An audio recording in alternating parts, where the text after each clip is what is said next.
Hola, Dios te bendiga. Te saluda el pastor Benjamín Martínez. Este día, hermanos, sábado 18, vamos a estar meditando en la palabra de nuestro Dios.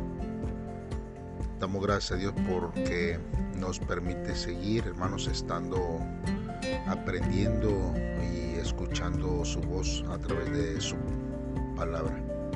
Hoy lo vamos a hacer en primer libro de Samuel, capítulo 14, del versículo 36 al versículo 52.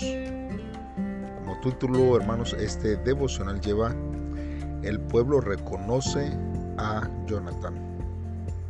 Te invito a que hagas una pausa a este audio y hagas una oración previamente para que el Señor sea el que hable a través de su palabra en tu vida y que nosotros podamos oír la voz en nuestros corazones y que hoy el Señor traiga palabra fresca a nuestra vida. Si ya lo hizo así, entonces vamos a leer la palabra de Dios. La palabra de Dios dice así: Luego les dijo a sus soldados: No pasará esta noche sin que acabemos con los filisteos y nos quedemos con todas sus pertenencias. Y ellos le contestaron: Haremos todo lo que usted nos mande. Pero el sacerdote les dijo: Primero debemos consultar a Dios. Entonces Saúl le preguntó a Dios: ¿Puedo perseguir a los filisteos? ¿Nos ayudarás otra vez a vencerlos? Pero Dios no le contestó. Así que Saúl les dijo a los jefes de su ejército: Acérquense y díganme por culpa de quién Dios no me responde. Les juro por Dios que morirá, aunque se trate de mi hijo Jonatán. Pero ninguno le respondió. Entonces Saúl le dijo a todo el pueblo: Pónganse ustedes de aquel lado, y mi hijo Jonatán y yo nos pondremos de este otro. Y el pueblo respondió: Haremos todo lo que usted nos mande. Saúl les echó suertes y le pidió al Dios de Israel: Dime quién tiene la culpa, si Jonatán, el pueblo, o yo. La suerte recayó sobre Jonatán y Saúl, y de modo que el pueblo quedó libre de culpa. Entonces Saúl dijo: Ahora echemos suertes entre Jonatán y yo. Como la suerte recayó sobre Jonatán, Saúl le dijo: Dime lo que hiciste. Y Jonatán le respondió: Lo único que hice fue probar un poco de miel. ¿Por eso me van a matar? Saúl le contestó: Jonatán, que Dios me castigue duramente si no mueres. Pero la gente se opuso a Saúl: De ninguna manera vamos a permitir que Jonatán muera. Gracias a él y con la ayuda de Dios, Israel ha alcanzado una victoria total. Así fue como la gente le salvó la vida a Jonatán. Por su parte, Saúl ya no persiguió a los filisteos, así que estos se fueron de regreso a su tierra. A pesar de todo esto, los israelitas estuvieron en guerra con los filisteos mientras Saúl fue rey de Israel. Por eso Saúl siempre tenía en su ejército a los jóvenes más fuertes y valientes. Después de esto, el rey Saúl siguió luchando contra Moab, Amón, Edom, los reyes de Sobá, los filisteos y los amalecitas. Venció a todos sus enemigos y alcanzó grandes triunfos. Así fue como libró a Israel de los pueblos que le robaban todo lo que tenían. Saúl tuvo 3 hijos, que fueron Jonatán, Isbi y Malquisúa. También tuvo 2 hijas. La mayor se llamaba Merab y la menor Mical.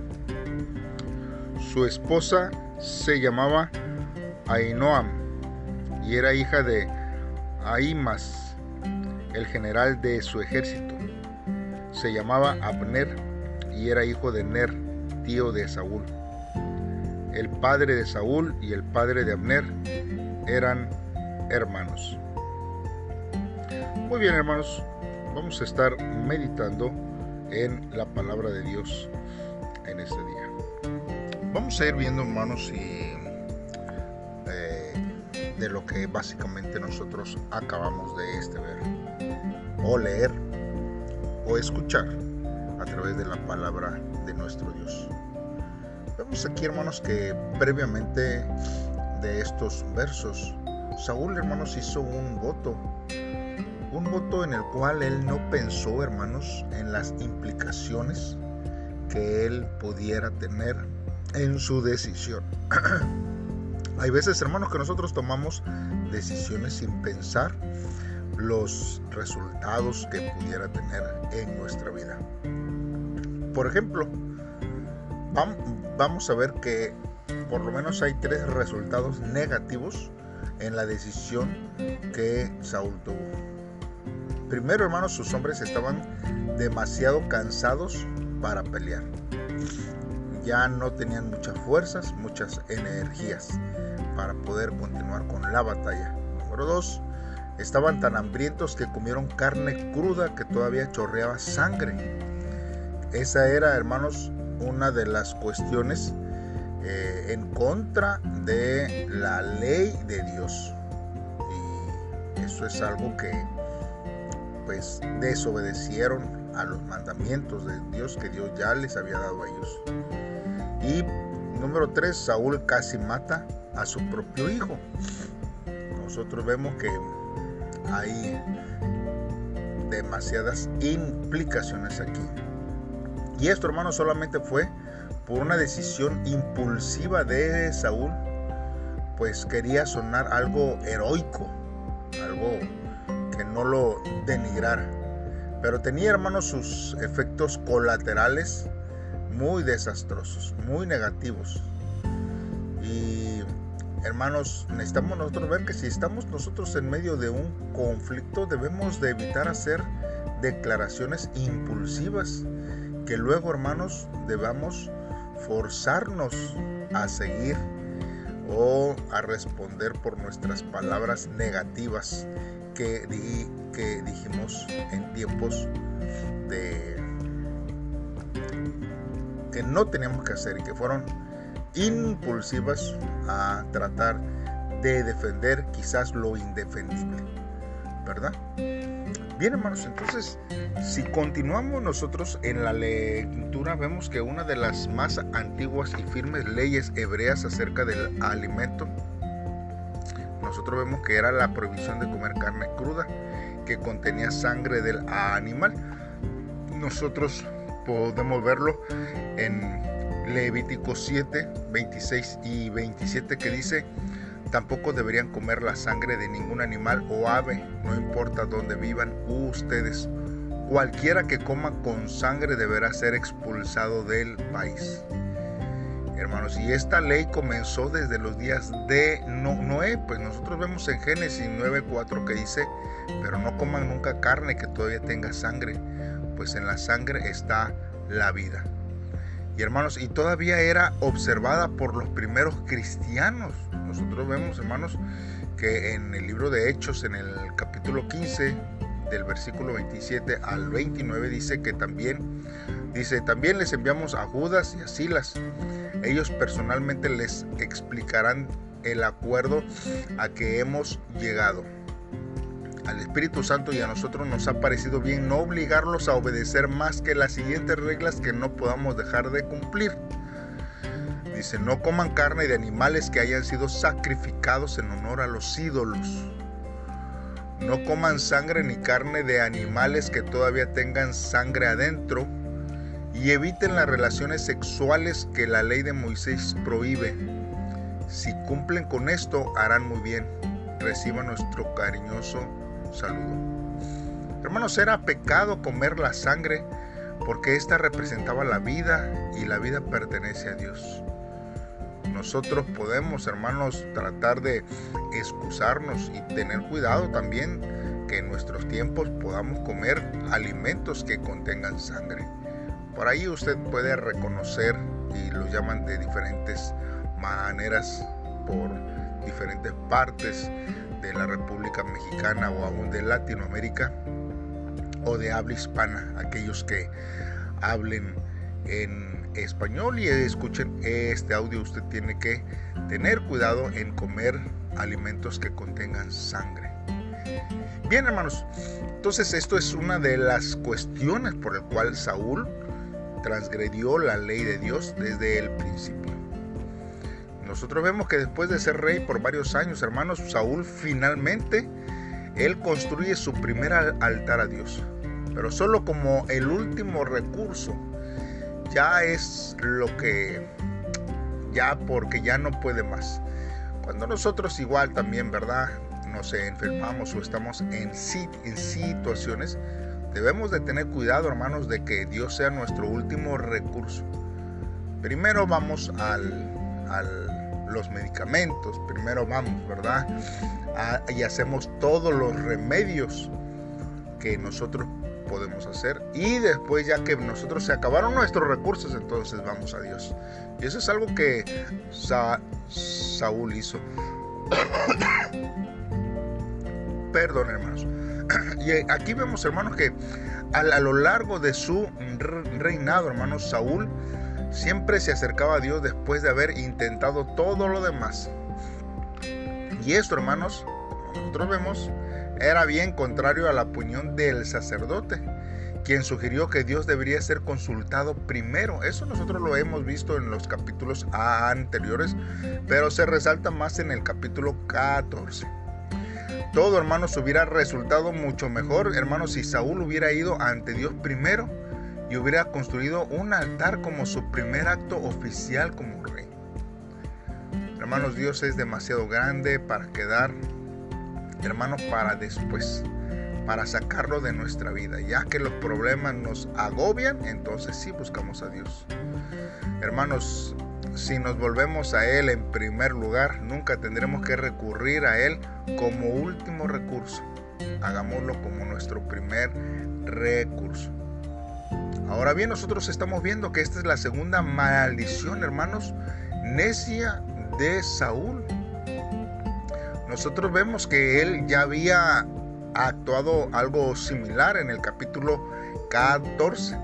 Hermanos, y fue porque estaba sumamente ansioso de derrotar a los filisteos y quería dar a los soldados un incentivo para terminar la batalla rápidamente. Hermanos, nosotros podemos ver, y a quien nos gusta el estudio de la Biblia, vemos, hermanos, que nunca Dios pidió a la gente que hiciera juramentos o votos, pero que si los hacían, esperaban que los cumplieran. Nosotros, hermanos, vemos que el voto de Saúl fue algo que Dios no hubiera aprobado, pero seguía siendo un voto. Y sin embargo, hermanos, Jonathan, a pesar de que no sabía acerca del voto de Saúl, fue, hermanos, encontrado culpable de romperlo. Al igual que Jefté, nosotros vemos que Saúl hizo un voto que ponía en peligro la vida de su propio hijo. Afortunadamente, hermanos, el pueblo intervino y pudo salvar la vida de Jonathan. Y es que nosotros vemos, hermanos, que era una orden tonta, hermanos. Había hecho que sus hombres pecaran, pero no querían retractarse ni aunque tuvieran que matar a su propio hijo. Hermanos, cuando nosotros hacemos declaraciones tontas, absurdas, hermanos, es difícil reconocer que estamos equivocados. Nos aferramos a lo que hemos dicho para salvar las apariencias. Y lo que suele, hermanos, es que nosotros mismos agravamos el problema aún más que está. Sin embargo, hermanos, se requiere más valor para reconocer un error que para que nosotros podamos aferrarnos a lo que hayamos hecho. ¿Cuál es, hermanos, la intención de nuestro corazón en este tiempo? Nosotros en este tiempo y en estos versos vemos, hermanos, que el carácter espiritual de Jonathan era diametralmente opuesto al de Saúl. Porque Jonathan, hermanos, reconoció lo que había hecho y no trató de presentar excusas. Aun cuando no sabía de la orden de Saúl, Jonathan estuvo dispuesto a aceptar las consecuencias de sus acciones. Por eso, hermanos, cuando nosotros hagamos algo equivocado, incluso, hermanos, sin quererlo, debemos actuar como Jonathan y no como Saúl. Saúl, hermanos, hizo otra declaración necia. Esta vez, hermanos, porque él estaba como más preocupado por salvar las apariencias que por tener la razón. Perdonar la vida de Jonathan era reconocer que había actuado neciamente, lo que era una vergüenza, hermanos, para un rey en ese tiempo y aún, hermanos, hasta en nuestros tiempos. Por eso Saúl estaba más interesado en proteger su imagen que en cumplir su voto. Afortunadamente, hermanos, el pueblo acudió en el rescate de Jonathan, hermanos. Por eso, hermanos, nuevamente repetimos una vez más, nuestra actitud no debe de ser como la de Saúl. Tenemos que reconocer nuestros errores y mostrar, hermanos, que estamos más interesados en lo que es correcto que en mostrar una buena imagen de nosotros mismos. Por eso, hermanos, siempre, hermanos, aceptemos cuando hemos actuado mal. Ahora, ¿por qué, hermanos, tuvo tanto éxito Saúl, hermanos? Exactamente después de que había desobedecido a Dios y que se le había dicho que su reino acabaría. Bueno, hermanos, muchas veces, hermanos, las batallas la gana gente impía. El éxito, hermanos, no está garantizado ni se limita a los justos. Dios, hermanos, actuó de acuerdo a su voluntad. Hermanos, quizás Dios le dio el triunfo a Saúl por el bienestar de la nación, pero no porque lo mereciera el rey, no porque él había actuado de una manera correcta. Quizás, hermanos, dejó a Saúl en el trono por un tiempo para aprovechar sus talentos militares y para que David, el siguiente rey de Israel, hermanos, pudiera pasar más tiempo enfocado en las batallas espirituales de la nación. Hermanos, cualquiera que haya sido, hermanos, las razones por las que Dios tuvo que retrasar la muerte de Saúl, hermanos, su reinado terminó exactamente en la forma que Dios lo había predicho. El momento oportuno en los planes de Dios y sus promesas solo lo conoce Él. Nuestra tarea, hermanos, es encomendar nuestros caminos a Dios y esperar en Dios en todo tiempo de nuestra vida. Por eso, hermanos, debemos de aprovechar este tiempo para que nosotros podamos vivir conforme a la voluntad. Hermanos, por eso nosotros tenemos que esperar en Dios, para no caer, hermanos, en un juicio errado y decir palabras con ligereza como Saúl lo hizo. Y también, hermanos, nosotros debemos de ayudar a nuestros hermanos que de alguna forma están padeciendo alguna dificultad por alguna decisión, hermanos, errada de las autoridades, porque hay veces, hermanos, que hacemos las cosas de manera equivocada. Mas, sin embargo, hermanos, lo que Dios quiere es que nosotros permanezcamos en Él. Y no porque aparentemente nosotros tengamos éxito en la vida sin buscar de Dios, quiere decir, hermanos, que estamos haciendo la voluntad de Dios. Porque nuestra condición puede estar en el mismo lugar que Saúl lo estuvo. Y Dios le permitió la victoria, no porque Saúl hizo algo bueno, sino por misericordia a su pueblo. Así que hagamos una oración a Dios en este día para que Él sea el que nos ayude a tomar las decisiones correctas en todo tiempo. Padre, en esta hora estamos delante de ti. Nos acercamos, Dios, a tu presencia, Padre, porque tú eres el que mereces todo honor, toda la gloria, toda la exaltación. Señor, estamos delante de ti y nuestros labios, Señor, los encomendamos delante de ti. Pon freno en nuestra boca para no hacer juramentos a la ligera. Juramentos, Señor, que provienen de la ignorancia nuestra y por una respuesta pronta quizás hagamos algo que no te agrade a ti. Ayúdanos a cuidarnos de no decir nada impropio para poder guardar, Señor, nuestra integridad en todo tiempo, Dios, y en todo lugar. Señor, ayúdame a considerar siempre tu voluntad, procurando mantener la unidad en mi comunidad, en mi iglesia, en mi familia y donde quiera que yo me encuentre. Gracias, Dios, porque tú nos amas tanto y derramas tu amor y tu misericordia hacia nuestra vida. En el nombre de Cristo Jesús te lo pedimos, Dios. Amén. Dios te bendiga. Te invitamos que nos acompañes en las diferentes plataformas donde compartimos estos devocionales, esperando que sean de bendición. Te suscribas y actives las notificaciones para que seas el primero en recibirlas y oírlas, y así podamos crecer y llegar a más personas en este tiempo. Dios te bendiga. Bendiciones.